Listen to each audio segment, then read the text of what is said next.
ઘણા લોકો જલ્પા નામ રાખે છે. તમારામાંથી કોઈનું નામ જલ્પા છે? નથી. પ્રાયશો બહુજલ્પિકા. જલ્પા એટલે બકવાસ કરનાર. એ ધૂંધલી માટે વપરાયેલો શબ્દ છે. હવે ઘણા લોકો આ નામ રાખી લે છે. એટલે મારે તો ઘણી બધી જગ્યાએ લોકોને કહેવું પડે છે કે તમે આ નામ નહીં રાખો, પ્લીઝ ચેન્જ યોર નેમ. બહુજલ્પિકા, જો બકવાસ કરનાર, એને જલ્પા કહેવાય. કારણ વગરની વાતો કરે, કારણ વગરની ચર્ચા કરે, ચર્ચામાં કોઈ દમ ન હોય, આવી જેની વૃત્તિ છે. અસદ આલાપ, જે વલ્લભાચાર્યજી મહાપ્રભુજીએ પણ વન ઓફ ધ બેરિયર્સ કીધું ઇન ધ ભક્તિ માર્ગ, અસદ આલાપ. કારણ વગરનું બોલવું નહીં, બકવાસ.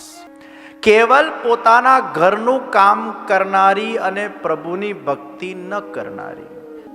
8મું, કૃપણ, લોભી, અતિશય ગ્રીડ જેનામાં છે.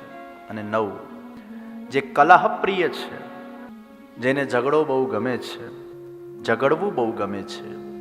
આ 9 દુર્ગુણો એ ધૂંધલીમાં છે. આત્મદેવ બ્રાહ્મણના મનમાં સંતાનને પ્રાપ્ત કરવાની ઘેલછા. લગ્ન થયા એટલે સંતાન તો થવી જ જોઈએ, થવી જ જોઈએ, થવી જ જોઈએ, થવી જ જોઈએ, આ જકાર. અને એને સંતાન થતી નથી એટલે બહુ ચિંતામાં હતો. મને સંતાન કેમ નથી, મને સંતાન કેમ નથી, મને સંતાન કેમ નથી. પ્રિયજનો, કોઈ પણ લૌકિક વિષયની આગ્રહ વૃત્તિ એ આજે નહીં તો કાલે એ વ્યક્તિને પતનના માર્ગ પર લઈ જતી હોય છે. ઈશ્વર માટેની આગ્રહ વૃત્તિ એ વ્યક્તિને ઈશ્વરના સન્મુખ અને સમીપ લઈ જાય, પણ લૌકિક વિષય માટેની આગ્રહ વૃત્તિ એ વ્યક્તિને પતનના માર્ગ પર લઈ જતી હોય છે. તુલસીદાસજીની પત્નીએ તુલસીદાસજીને કહ્યું કે તમને મારામાં આટલો પ્રેમ ને આસક્તિ છે, આટલું જ પ્રેમ ને આસક્તિ અગર ભગવાનમાં થઈ જાય તો ભગવાનને તમે પામી શકો છો. तुम्हारी यही आसक्ति जो मुझ में है वो प्रभु में हो जाए. અને આ શબ્દો સાંભળતા તુલસીદાસજીના મનમાં વિરક્તિ આવી ગઈ. સંસારની આગ્રહ વૃત્તિ, નાશવંતની આગ્રહ વ્યક્તિ એ વ્યક્તિને ક્યાંક અશાંતિ આપશે. આત્મદેવ બ્રાહ્મણને ખૂબ સંતાનની ઘેલછા. તો આપણને એવું થાય, શું સંતાનની ઈચ્છા ના હોવી જોઈએ? હોવી જોઈએ. એમાં ખોટું શું છે? લગ્ન થાય એટલે સ્વાભાવિક છે કે સૌથી પહેલું સ્ટેપ એ લગ્ન અને બીજું સ્ટેપ એ સંસારને આગળ વધારવાનું છે. તો કોઈના મનમાં અગર સંતાનની ઈચ્છા થાય એમાં ખોટું શું છે? ખોટું કંઈ જ નથી. પરંતુ સંતાન કુદરતી અગર ન થતી હોય અને કૃત્રિમ રીતે કરવા માટેના બહુ પ્રયાસ જ્યારે કરવામાં આવે અને એમાંય અસફળતા મળે અને છતાં પણ પ્રયાસ કરવામાં આવે, એમાંય અસફળતા મળે અને એમાં વ્યક્તિનું મન જ્યારે ખિન્ન બની જતું હોય છે પ્રયાસોના માધ્યમથી, ત્યારે એ વ્યક્તિને અશાંત બનાવે. જીવનમાં ભગવાન આપણને બધું જ આપે છે એવું જરૂરી નથી. કંઈક આપશે તો કંઈક લઈ પણ લેશે. આપણને ઘણી બધી બીજી વસ્તુઓ ભગવાને આપેલી જ હોય છે. એકાદ કોઈ વિષયમાં આપણને સફળતા ન પણ મળે તો કંઈ મોટી વાત નથી, કારણ કે આ જ સંસારનો નિયમ છે કે ભગવાન ક્યારે પણ કોઈને પૂર્ણ સુખી નથી બનાવતો અને ભગવાન ક્યારે પણ કોઈને પૂર્ણ દુઃખી નથી બનાવતો. એ દુખિયારના જીવનમાં પણ એક આશાની કિરણ, એક કંઈક સુખનો પ્રકાશ એને આપી દે છે અને સુખી વ્યક્તિના જીવનમાં ક્યાંક એકાદ દુઃખ એવું આપી દે છે કે એને લઈને એનું મન વિચલિત થઈ જતું હોય છે. આ સંસારનો નિયમ છે. इस संसार में आकर कोई भी व्यक्ति पूर्ण रूप से कभी भी सुखी नहीं हुआ है. कुछ न कुछ तो उसको ऐसा रह जाएगा जिसके कारणवश वो दुखी रहेगा. तो आग्रह वृत्ति, आत्मदेव ब्राह्मण ने आग्रह वृत्ति છે. ઘણીવાર એમ બનતું હોય છે કે ભગવાન આપણા માટે કંઈક સારું વિચાર કરીને સંતાન નથી આપતા અને કદાચ સંતાન આપે અને પછી એ જ સંતાન આપણને હેરાનગતિ આપે, એવું એ બનતું હોય. અને આ જ આત્મદેવ બ્રાહ્મણ સાથે થયું. ગુરુજી પાસે ગયા, સંતાન થાય માટે કંઈક મને પ્રદાન કરો. ગુરુજીએ કીધું, તારા ત્યાં સંતાનના કોઈ યોગો નથી, તારા ભાગ્યમાં સંતાન જ નથી, તું ખોટા પ્રયત્ન ન કર. માન્યો નહીં, જીદ કરી. ગુરુએ કૃપાથી એને એક ફલ પ્રદાન કર્યું. કીધું, આ ફલ તારા પત્નીને ખવડાવી દેજે. ઘરે આવ્યો, પ્રસન્ન થયો. પત્નીને કીધું, વધાઈના સમાચાર, એડવાન્સ, આપણા ત્યાં હવે બાળક થવાનું છે, બસ તારે એક જ કામ કરવાનું છે, આ ફલ ખાઈ લેવાનું છે. એટલે ધૂંધલી એટલે ડાઉટફુલ કેસ. ફળને જોઈને સૌથી પહેલા ડાઉટ્સ ક્રિએટ થયા. અલા, ફળ ખાઈને કઈ સંતાન થાય? અહીંયા પતિ ગયા નથી ને પેલી બાજુવાળાના ઘેર પડોશીમાં જઈને ફળને લઈને આખી સ્ટોરી કીધા પછી ભેંકણા તાળીને રડવા લાગી. પેલી પડોશી કે તું રડે જ કેમ આટલી જોર જોરથી? એ કે આ ફળ અગર મેં ખાધું અને મને અગર ગર્ભ રહ્યું અને જો શુકદેવજીના જેમ ગર્ભમાંથી વર્ષો વર્ષ સુધી પેલું બહાર જ ન નીકળે બાળક, તો હું તો હેરાન થઈ જાઉં.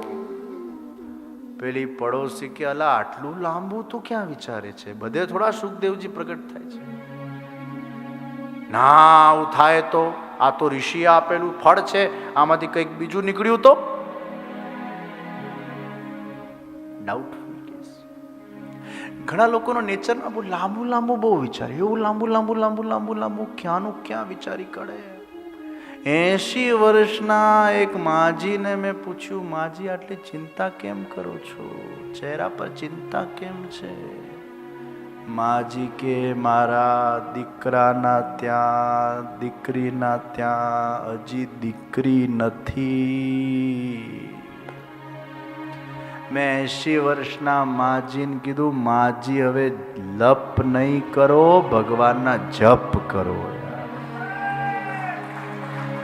કોણા ત્યાં શું નથી, ક્યાં તમારે પડવાનું છે અત્યારે?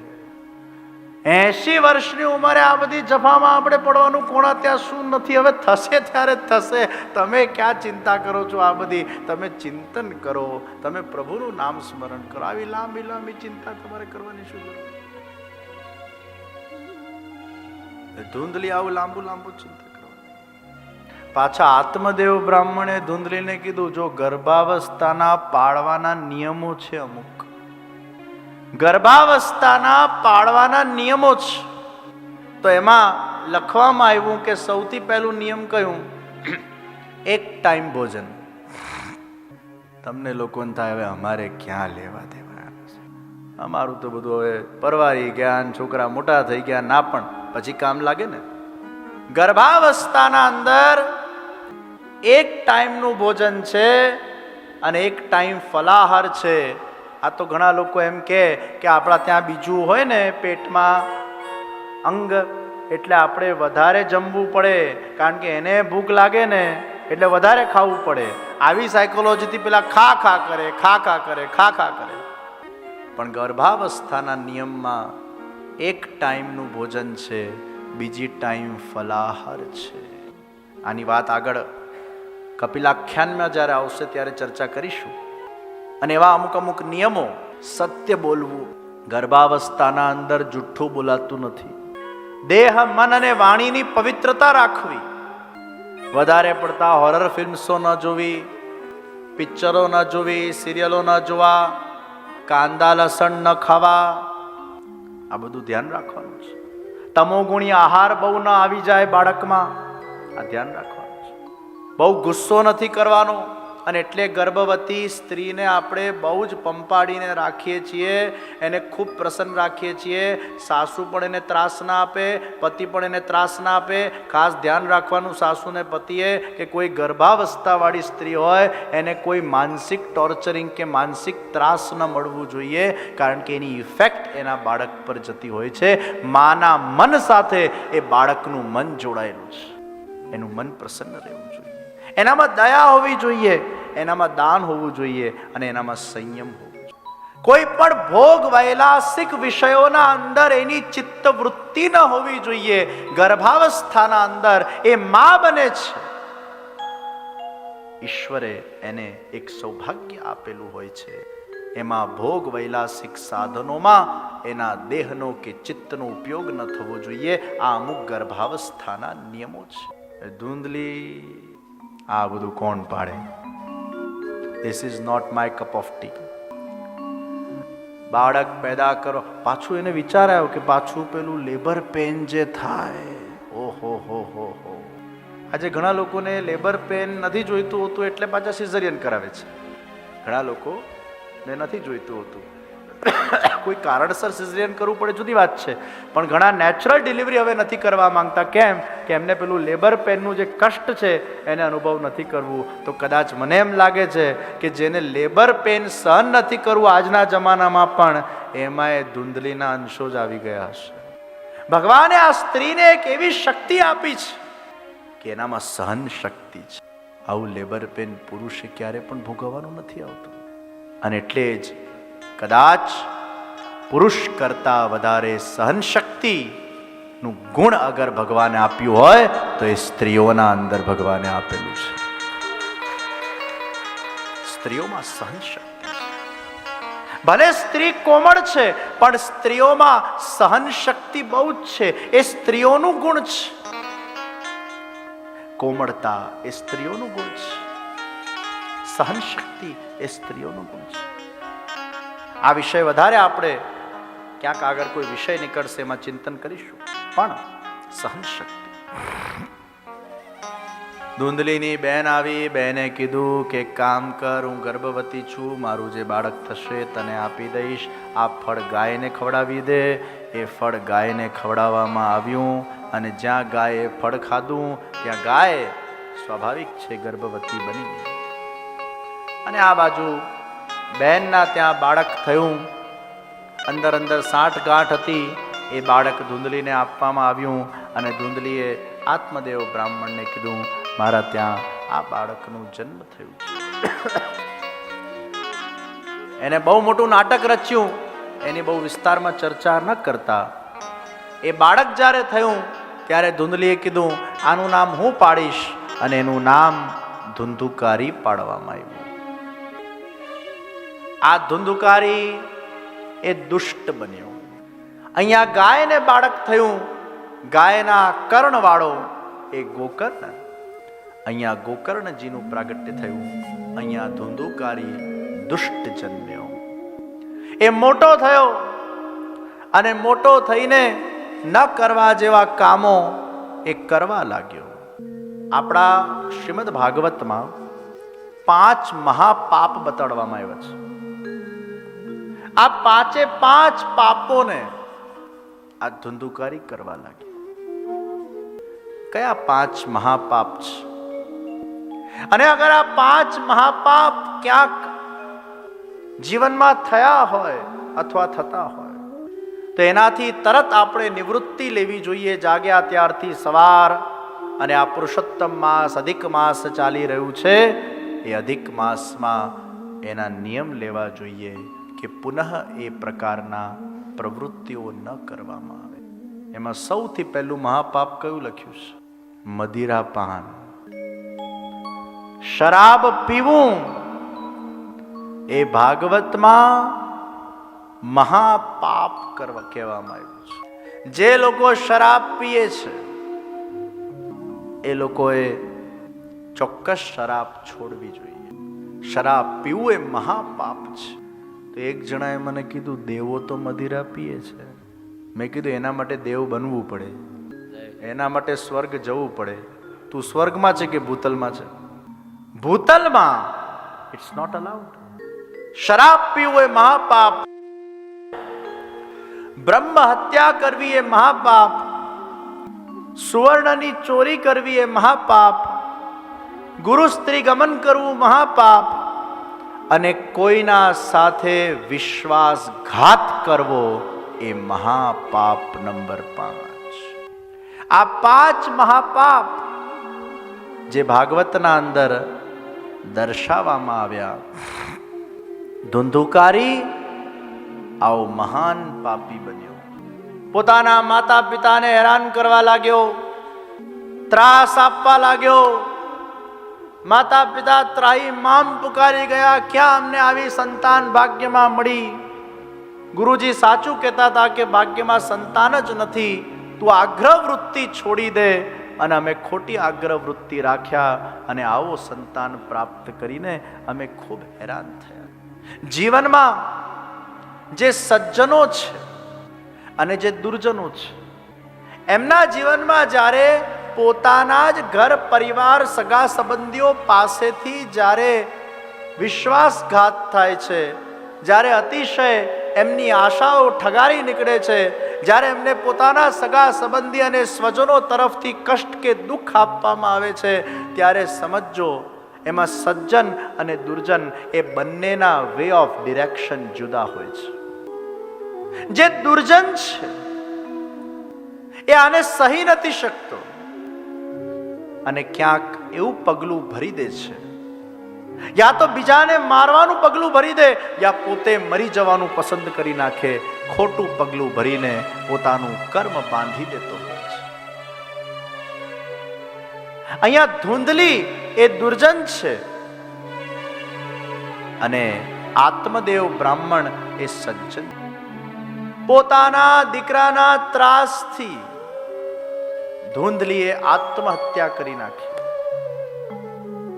અને આ બાજુ પોતાના જ દીકરાના ત્રાસથી આત્મદેવ બ્રાહ્મણ પોતાના જ પુત્ર ગોકર્ણના માધ્યમથી ઉપદેશ ગ્રહણ કરીને વિરક્તિને પ્રગટ કરે છે અને એની દિશા આખી ભગવાન તરફ વાળી દે છે. તમારા ઘર પરિવારના જનો અગર તમારાથી વિમુખ થઈ જાય છે, એને ભગવાનની મોહ ભંગ લીલા માનજો. સૌથી વધારે દુઃખ ક્યારે થાય? કોઈ પરાયો વ્યક્તિ આવીને અગર આપણને કંઈ કહી જાય અને આપણા સાથે વિશ્વાસઘાત કરે, હજી આપણે એને સ્વીકારી લઈએ છીએ. ઠીક છે, દુનિયા આવી જ છે, दुनिया ऐसी ही है, दुनिया में लोग ऐसे ही हैं, ये हम स्वीकार कर लेते हैं. પરંતુ સૌથી વધારે દુઃખ ને કષ્ટ ક્યારે થાય?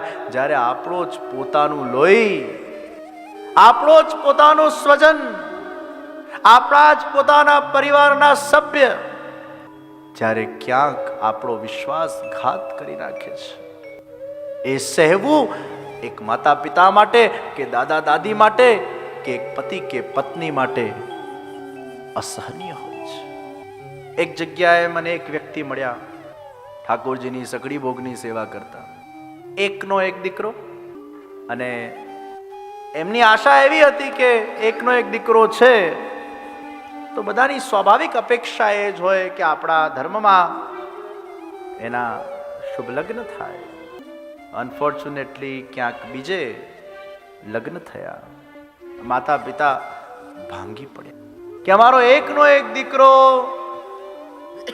નાનપણથી એને સંસ્કાર આપ્યા અને અન્ય ધર્મમાં એ સહી ન શક્યા. અમારી સમાજમાં બદનામી થઈ.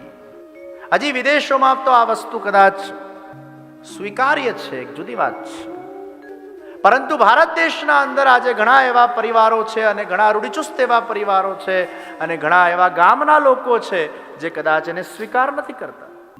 અને આવી ઘટના જ્યારે ઘટિત થાય, એકનો એક દીકરો હોય અને સમાજમાં એ પ્રતિષ્ઠિત વ્યક્તિ હોય અને એ વ્યક્તિ જ્યારે માતા પિતાના બહુ મનાવા પછી પણ એક આવું ખોટું પગલું ભરી લે, ઘરે સખડી ભોગની સેવા, ભક્તિનું વાતાવરણ સહી ન શક્યા. પછી મેં એમને સાંત્વના આપી. મેં એમને કીધું, होने को कोई टाल नहीं सकता, जो होना था वो हो गया, लेकिन एक चीज आप ध्यान में रखना. જેમ ગુરુ વશિષ્ઠજીએ જે ઉપદેશ આપ્યો દશરથ રાજાના દેહાંત પર, હાનિ લાભ જસ અપજસ જન્મ મરણ વિધિહાત. જીવનમાં જસ મળે, અપજસ મળે, હાનિ લાભ જન્મ મરણ વિધિહાત. તમે કઈ ન કરી શકો, ઠીક છે, હવે આવું કર્યું તો શું કરવાનું?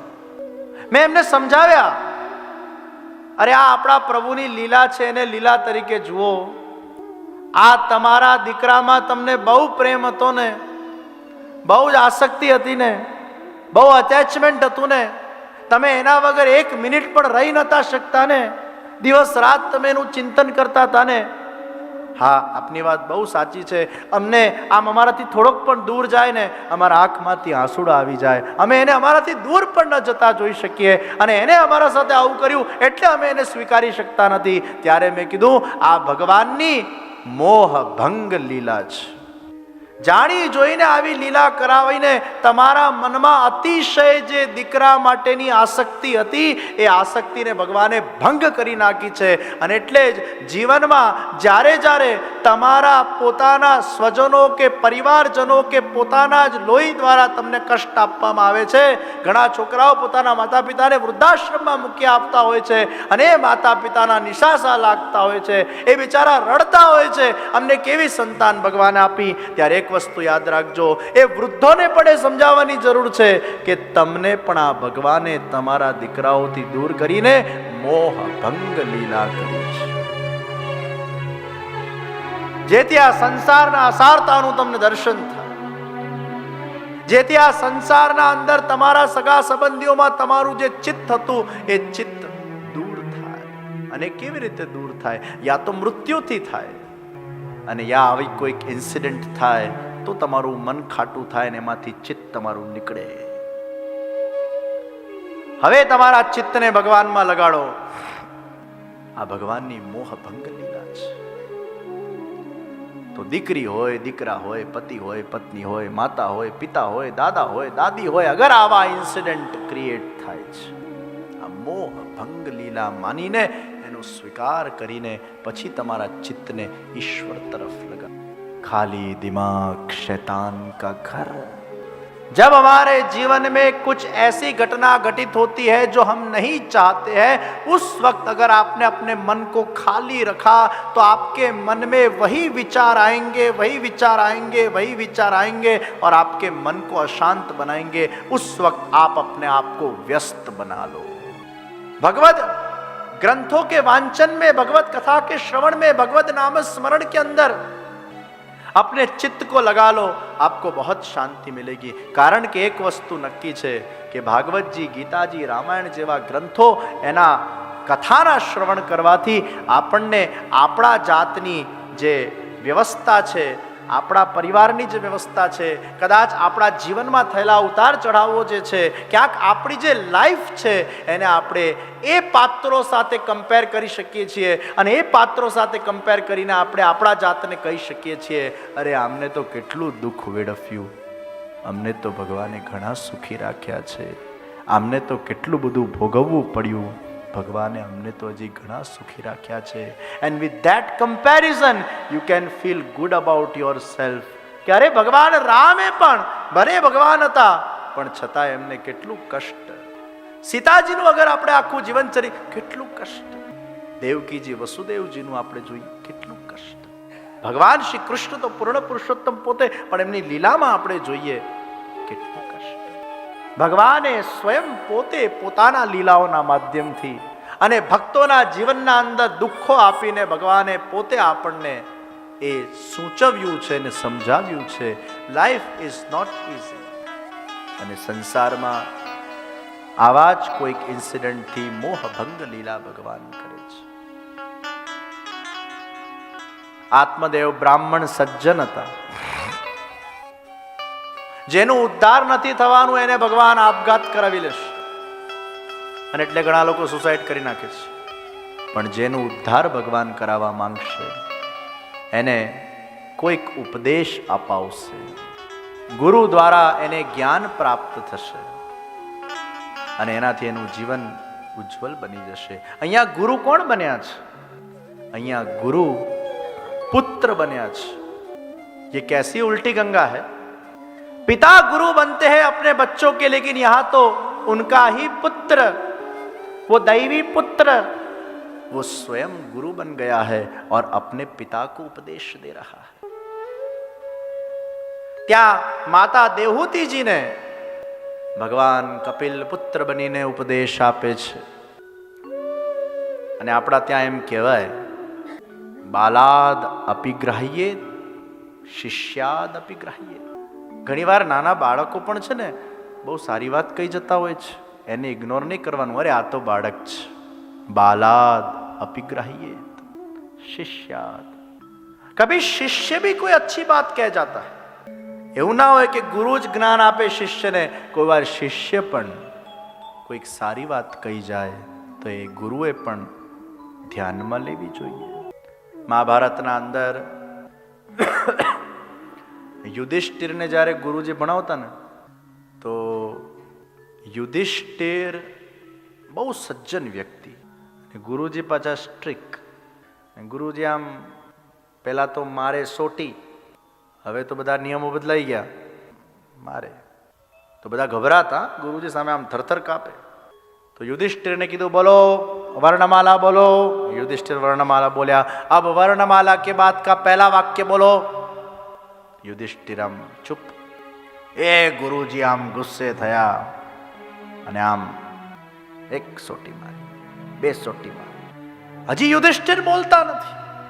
युधिष्ठिर कहे छे, गुरुजी आप मुझे कितना भी मारो, मुझे आता है फिर भी मैं नहीं बोलूंगा. तुझे आता है फिर भी तुम नहीं बोलोगे, क्यों? क्योंकि गुरुजी वर्णमाला के बाद का पहला वाक्य क्रोध मत करो और दूसरा वाक्य सत्य बोलो. अब मैं आपको सच बोल रहा हूं, ये दो वाक्य मैं इसलिए नहीं बोल पा रहा हूं क्योंकि जब आप सब बच्चों को मारते हो तो मुझे भी आप पर क्रोध आता है. ये गुरुजी इतने गुस्से वाले क्यों हैं?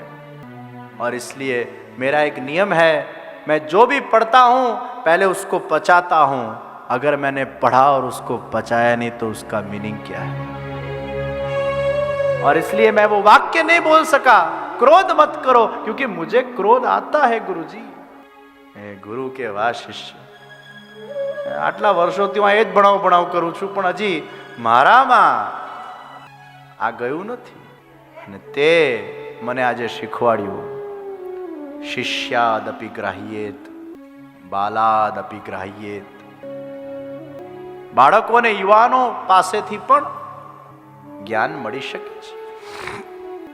અને વડીલો જે કહે એમાં કંઈક જ્ઞાન હોય છે.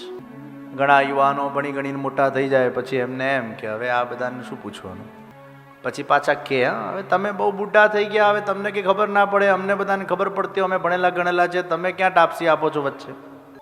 આવું કે 60, 70, 80 વર્ષના વડીલો એને એ કંઈ કામ માર્ગદર્શન આપે.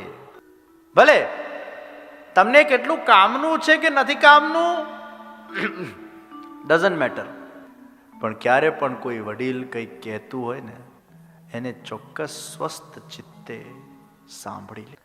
ઘણા વડીલો એ ભણેલા નથી હોતા પણ ગણેલા હોય છે, એમના પાસે અનુભવનું ભાતું હોય છે અને એમની વાતને નકારી ન દે. આચાર્ય ચાણક્ય ખૂબ બુદ્ધિશાળી, કુશાગ્ર બુદ્ધિ, પણ એ ચાણક્યએ પણ એકવાર મૂર્ખામણી કરી નાખી. પ્રસંગ આવે છે કે ધનંજય એ વખતે ત્યાંનો રાજા એને ચાણક્યનું અપમાન કર્યું, ચોટલી ખુલી, એંગર રેઝોલ્યુશન નક્કી કર્યું, જબ તક ધનંજય मैं तुम्हें उखाड़ नहीं फेंकूंगा तब तक मेरी ये चोटी नहीं बांधूंगा. અને ચંદ્રગુપ્ત મૌર્યને તૈયાર કર્યા. અને ચંદ્રગુપ્ત મૌર્ય જ્યારે તૈયાર થયા એને એલેક્ઝાન્ડરને ભારત આવવાથી રોકી દીધા હતા. ધ ગ્રેટ એલેક્ઝાન્ડર એટલે આખા વિશ્વને જેને કોન્કર કર્યું. પણ એલેક્ઝાન્ડરને બે લોકોએ સૌથી મોટી ચુનૌતી આખા વિશ્વમાં આપી, એક પોરસ અને આ ચંદ્રગુપ્ત. આ ચુનૌતી આપી તો ચાણક્યને એમ થયું કે ચંદ્રગુપ્ત મૌર્ય આમ બહુ પરિપક્વ બની ગયો છે, એટલે 5000 સૈનિકોની સેના લઈને એને ધનંજય પર ધાબા બોલ્યો, અટેક કર્યો. અને ધનંજયની હજારોની સેનાએ ચંદ્રગુપ્તની સેનાને પરાસ્ત કરી નાખી અને માંડ ચાણક્ય અને ચંદ્રગુપ્ત જાન બચાવીને બહાર નીકળ્યા. કરારી હાર થઈ. અને એ બંને મોઢું છુપાઈને જ્યારે જતા હતા એ વખતે બધે જ આ વાત ફેલાઈ ગઈ કે ચાણક્યને પહેલી બાર મૂર્ખતા કી. એક ડોશીમાં પોતાના પૌત્રને ખીચડી ખવડાવતા હતા અને જ્યારે એ પૌત્ર ખીચડી સામે જોઈને એટલો ખુશ થઈ ગયો, કારણ કે એને ખીચડી બહુ ભાવતી હતી, તો એને સીધો વચ્ચે હાથ નાખ્યો. અને ખીચડી ગરમ ગરમ હોય અને વચ્ચે હાથ નાખો એટલે સ્વાભાવિક દગધાઈ જાય. આ તો હવે એટિકેટ્સના કારણે નાઈફ ને ચમચીથી ખાવું પડે છે. આપણા ભારતમાં તો દાળ ભાત હાથથી ખાવામાં જે મજા આવે એ પેલું ચમચાથી ખાવામાં ના આવે. અને હાથનો સ્પર્શ થાય, ઉંગલીઓનો સ્પર્શ થાય, એનું જે આનંદ. એટલે ઘણા લોકો પાછા કેટલા પણ એટિકેટ્સ વાળા હોય ને પણ એ દેશીપણું તો થોડું આવી જ જાય. બીજા બધા સામે પાછા એમાં રહે, પણ આમ પાછા જ્યારે they are within themselves they like that દેશીપના. એ બાળકે વચ્ચે હાથ નાખ્યો, દજાયો. અને ત્યારે પેલી બૂઢી માં શું બોલી? બહુ સરસ શબ્દો એને કયા. અરે મૂર્ખ, તું ભી ચાણક્ય કી તરહ ગલતી કરતા. ચાણક્ય આમ દરવાજાના બહાર બારી હતી ને ત્યાંથી છાનો માનો પાછો જોતો હતો.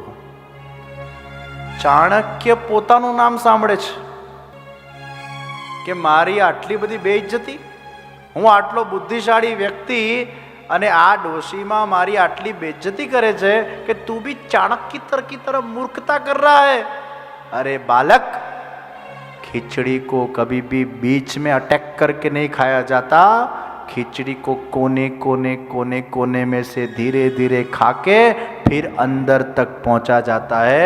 चाणक्य ने यही भूल की, सीधा बीच में अटैक किया और वो हार कर वापिस आया. पहले कोने कोने में से उस राज्य के अंदर उसको छोटी छोटी लड़ाई करनी थी और धीरे धीरे अपनी सेना को बढ़ाकर फिर बीच में अटैक करना चाहिए था. પેલો ચાણક્ય રૂમમાં આવ્યો અને રૂમમાં આવીને માજીને સાષ્ટાંગ પ્રણામ કર્યા. વાહ માજી વાહ, તમે તો આખો મને કૂટનીતિનો સિદ્ધાંત શીખવાડી દીધો. તમારા ખીચડીના સિદ્ધાંતમાં મને કઈ રીતે મારી રણનીતિ તૈયાર કરવી એનો સિદ્ધાંત મળી ગયો. તમે ભણેલા નથી પણ હું તમને પ્રણામ કરું છું, તમારો અનુભવ એ ગણેલો છે. આ વડીલો ક્યારે શું સારી વાત કરી જાય આપણને ખબર નહીં. તો બાલાદપી આચરે શિષ્યાદપી ગ્રાહ્યા. એમની વાતને ગ્રાહ્ય કરવી જોઈએ. અહીંયા પિતાને પુત્ર એ માર્ગદર્શન પ્રદાન કરી રહ્યા છે.